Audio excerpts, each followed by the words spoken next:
Welcome, everybody. I'm Patrick Bracken with the Shauna Foundation. And one of the most important functions of the Shauna Foundation is to award the Women in Film Fellowship. This is an award that goes to a first-time female filmmaker. That filmmaker gets $1,200 and a year's worth of professional expertise from people in the film world and the art world. I'm here today with the latest winner of the Women in Film Fellowship Award, Courtney Sanello, whose film First Refusal just premiered at the Shauna Shea Film Festival a couple of weeks ago. So welcome, Courtney. Thanks so much for having me. It's So great. you've been in the film industry now for over 10 years as an actress and a writer. What's it like to have made your first film? It's like you're just hopping into a completely different world. I had the wonderful opportunity to not just be a first-time film director, but also work simultaneously as an actor as well as a director. So I made it really easy for me as a first-time film director for sure. I'm also a self-trained visual artist, a painter. So telling a story in like a visual way, I just kind of associated it as many different compositions just strung together. And that's how I treated creating a film because I talk in pictures anyway. Mhm. So I figured, oh, they asked me, Courtney, do you storyboard? I'm like, I can draw, so I can storyboard hypothetically. So it's been a lot of firsts, Yeah, not just the that's first. great. And I actually want to talk to you about the visual style of the film in just a second. But first, I wanted to talk about your experience applying for the Women in Film Fellowship Award. How did you hear about the award? And could you tell us a little bit about the process of applying? Of course. So I had the wonderful opportunity to just decide that I needed to open myself up to creative people in my area. And I looked up the next upcoming film festival in my area. I live on Long Island, and it would be the Long Island International Film Festival, a Life Expo at in Belmore. And I went there just by myself. I bought a week long ticket, and I was like, okay, I'm just gonna watch and see what people are doing and listen to how the directors talk during the Q&A, and whatever I'm attracted to, I'm just going to go over to them and see how I can help you, how can I support your next project, rather than coming from like what you can do for me situation. So one of the film directors was Skip Shea, and my question after seeing Seeds was, he had a feature film, it was black and white, it was beautiful, and my question was, oh wow, he had fall leaves and winter snow, how long did it take to make? I'm linking out like time, and I followed up with him and all of that, and he looked me up as any responsible professional would, and he saw that I did a lot of different things as producer, writer, actor, but I've never directed, and which never even dawned on me at all. And he suggested that I apply to the Women in Film Fellowship. I said okay, and I've never applied for a grant before, and I figured it would be similar to a request for proposal, but actually something I cared about.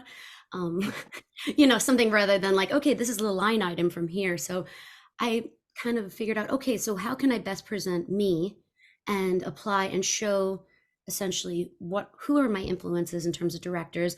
Here are maybe some samples of what I could be considering. Here are things that I've done before, and here's an index of everything. I like to be organized if I can. And the big question is, why you? Why should we pick you? Which is, like I guess the existential question here. And I'm like, okay, why me? What makes me special?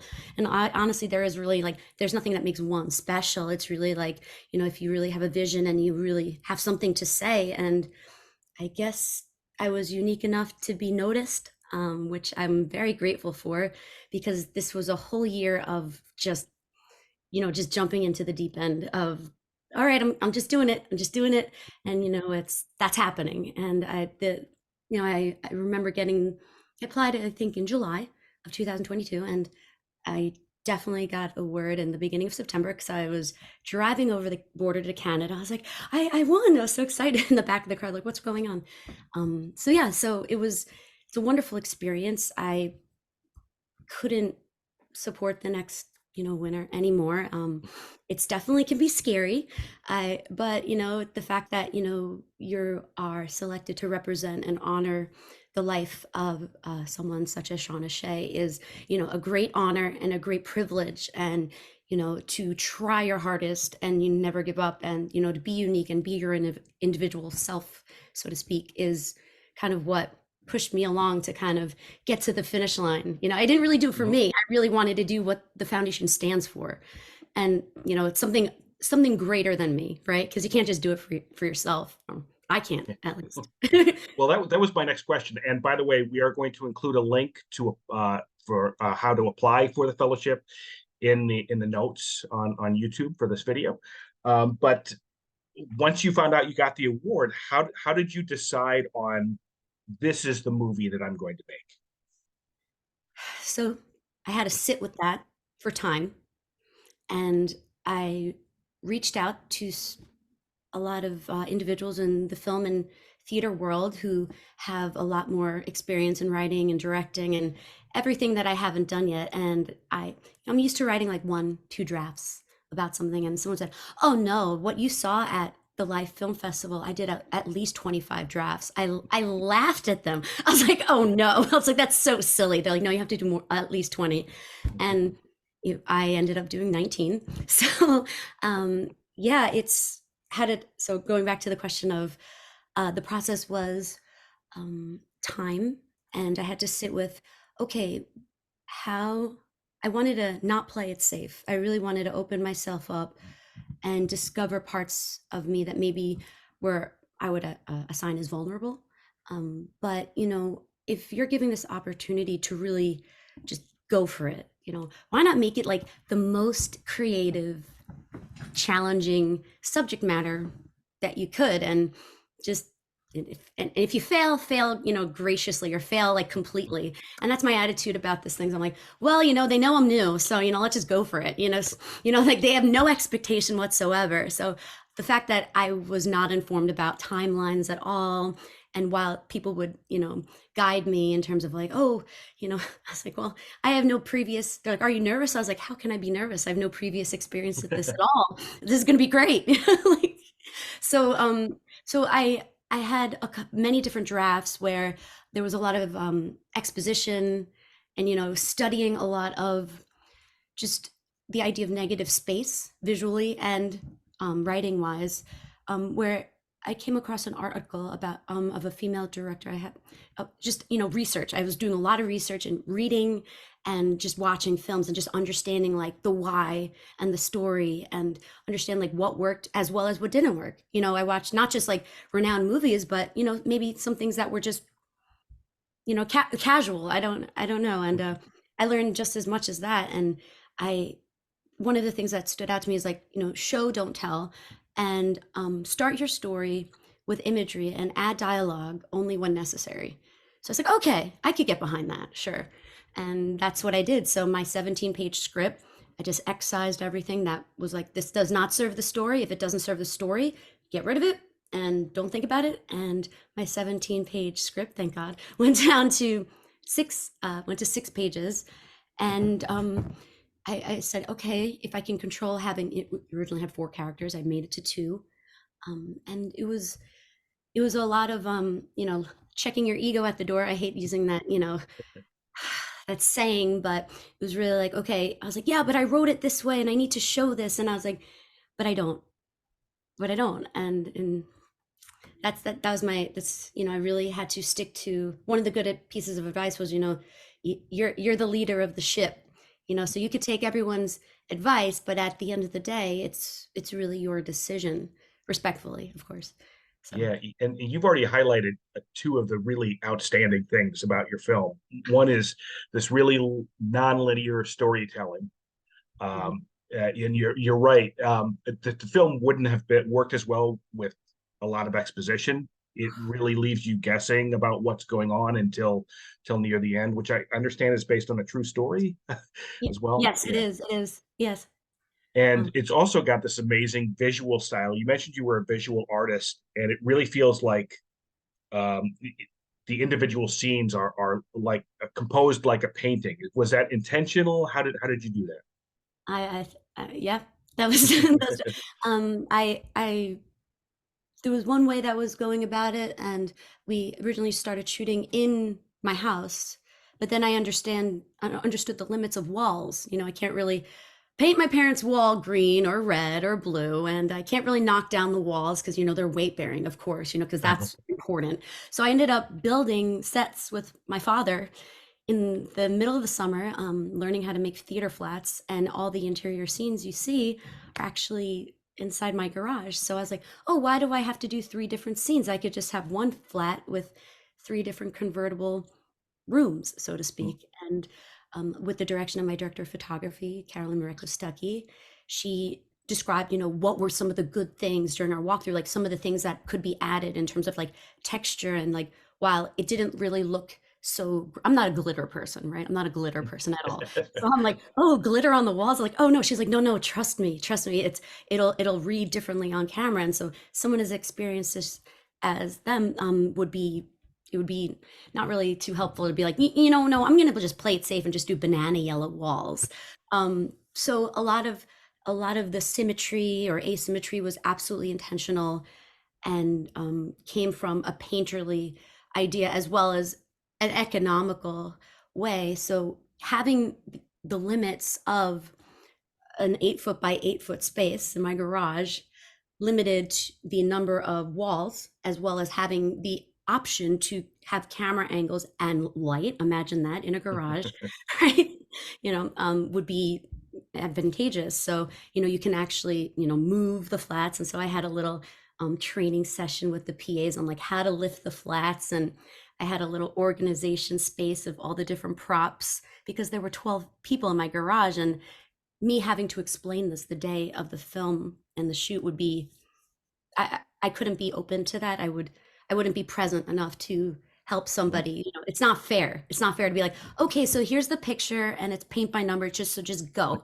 So everything was color coded, and I just happened to have green, yellow, and blue rooms. So those are painter's tapes, which I had on hand, which was, so everything was labeled with like a little like painter's tape on the other side, like wall one, wall two, door one, door two, because they had to be a certain order. And I couldn't be happier. And a lot of the cool looks of something that looks a little different were actually happy accidents because of the limits of having a doorway that the actor and I, Ejim Ford, and I had to walk through it, like through the beaded curtain. Because we shoulder to shoulder, I'm like, we're not going to fit. I was like, how about we just like do this little snake dance? And it was probably one of my favorite scene because of the catch light on, black with black duvetine background. Not helpful, right?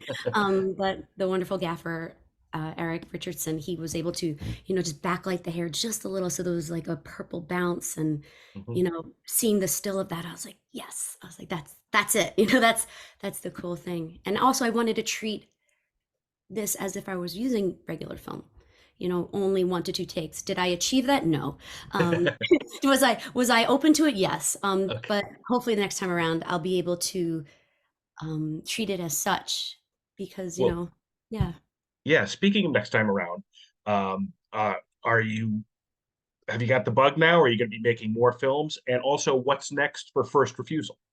Right. So I've definitely got the bug. I definitely feel I have a knack for, collecting people, as well as once I get started, I now everything's templatized that I have. My DPS the right questions in terms of like, okay, what's the symbolism? What does this represent? What I want to understand the story. So now I know how to better communicate with my team, which is another skill set learned as well. Anytime. I'm sure every scenario is different, but I will be directing one of my colleagues' upcoming short films that I worked in the past as not just an actor, but worked as an actor. And she's another wonderful, multi hyphenate, Jasmine Cornell, who had a film at the Life Festival. So that's called Doom. We're in pre production now. So, just Great. hopping right into it. And for First Refusal, going back to that, I'm studying how to do an EPK, which is an electronic press kit. Just understanding the story, behind first refusal, the some of the, roadblocks, some of the, what does this represent? You mentioned this in your story. How does your compositions fold, or like just understanding the backstory, where you're coming from, a little bio about everyone on your team. And I'm studying it from a feature film perspective because I want to be seen as somebody who sees like the long term bigger picture. And while I could just do maybe like a two-sided flyer, why not get all my experience now with the EPK, just drill it down, and just do it. So that for first refusal, so I want to have that as the lining, and have it available online for digital download on firstrefusal.film.com. Hello. I was And just going to ask if there was a website people could go thanks, Jim. So to. yeah, so he was so kind enough to do it as we were going through the Shauna Shea Film Festival, because I realized, I'm like, I don't have a website. They're not going to think I'm a professional person. Oh no. So he was so kind enough, because he is a coder by day, and he's a wonderful colleague, and you know, partner to work with in terms of like someone being like way more professional than you. Thank God. Thank God I was the newest person in the room. That's all I got to say. Because without the team, there is nothing, right? So I now will apply through like Film Freeway to, I want to be a little bit selective with where I submit it. So I'm really reaching out to people who are like one, two, three tiers. I don't want to say ahead, but like further along than I am in terms Mhm. of like, and seeing, where they kind of shopped around their film, maybe things that have more of like a specific niche. Because obviously this film is like surrealistic. It doesn't, sometimes it would be like, if there was a story and story was the award, maybe this might not be it, right? Or if they want something that's so cut and dry where like there's not really a Q&A afterwards, maybe that wouldn't be the best film festival to submit it for. And that's fine. You have to know what your product is, and submit it accordingly, because there's Yeah. so many film festivals. I was like, okay, I was like, there's so many, I can't even get nervous, because like there's like 50 others next week. So I was like, you know what, if I can't make it, and I want to hold myself to a certain standard, right? Mhm. That I set myself, right? Yeah. And whatever that means to anyone, fine. But I want to be proud of my submissions, rather than Yeah. having this, if I could, rushed scenario in an ideal world, which isn't So always.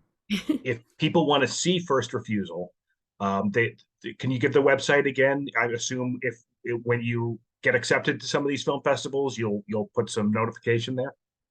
Yeah, so currently you could go to firstrefusal.film.com, and I have uh, a trailer, as well as like three little 15-second sizzle reels. And if you want to email me, my contact is on there, and you can. I could send you the link for now, for an unlisted YouTube link. Haha. Anyway, hi guys. Yeah, so that's where I'm at. That's what I'm planning to do. And while I like to get things done at a certain point, like I have to be a little bit more patient with myself, because I'm just doing things for the first time, which has been a learning curve in its own world. So Yeah, and that's yeah. really what this Women in Film Fellowship Award is all about. So Courtney, congratulations on your first film. It's great. I encourage everybody to go to firstrefusal.film.com, take a look at the trailer, get in touch with Courtney. And if you would like to apply for the Women in Film Fellowship, you don't have to have any filmmaking experience at all.